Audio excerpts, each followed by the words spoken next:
here. The crime rate has gone up since they've been here. That's a fact. Nobody wants to talk about it, but we live it every day. What policies would you like to see in place that would limit the amount of people that are there? Well, listen, there are policies on the book in Congress already. They need to enforce the laws that are already on the books. These people are here illegally. Again, they're not seeking asylum. If they were seeking asylum, they would have gone to the first country that would have granted them asylum, which would have been Mexico.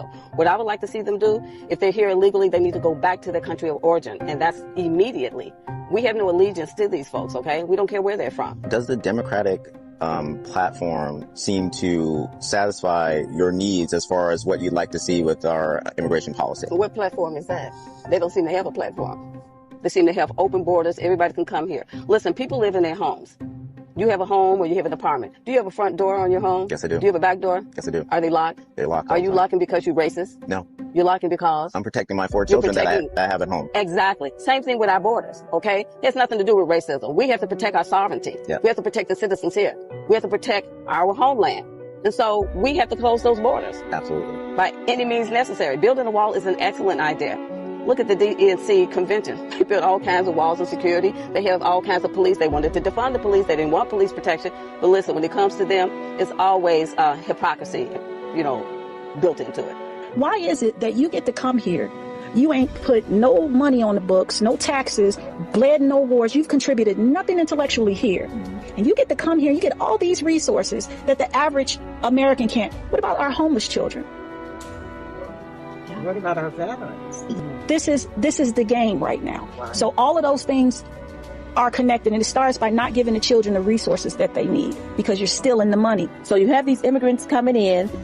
If you need to flee where you live, yeah, come in. But don't neglect your own children. Yeah. You're giving money. All of a sudden, you come up with all this money. You found all this money, yep. To throw at their needs and stuff. Our kids need a line in these bills or whatever. There needs to be a line in there that at-risk children get the same type of accommodations, modifications, and monies needed to help them access the curriculum too, okay? Absolutely.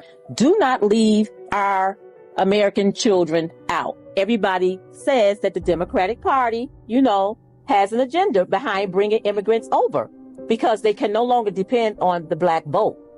So they're trying to replace our votes, okay? Immigration, period, is a problem and has always harmed the freedmen. Illegal immigration is crushing the whole country. Stop saying, I'm okay with the immigration. Speak the truth. When you think about what's going on in the United States of America right now and in Chicago with mass immigration, what are 3 words that come to mind for you? Very, very angry. Tell me more about that. I'm going to put this at the feet of the Democratic Party, the Biden administration, because we've never seen a surge in immigration like we have seen under this administration. It's all by design. It's deliberate. The Democratic Party realizes that the black vote is dwindling because the Democratic Party has not delivered for the black community in the way that the black community has delivered for the Democratic Party in terms of votes. And they realize that. So what do? They go around the world and they open up these borders and they let people come from around the world, poor, vulnerable people from around the world come into this country, and it was very strategic.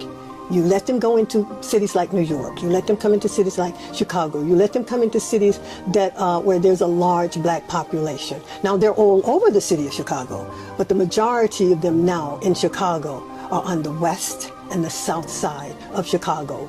Poor neighborhoods that are struggling, that have been struggling for a long, long time.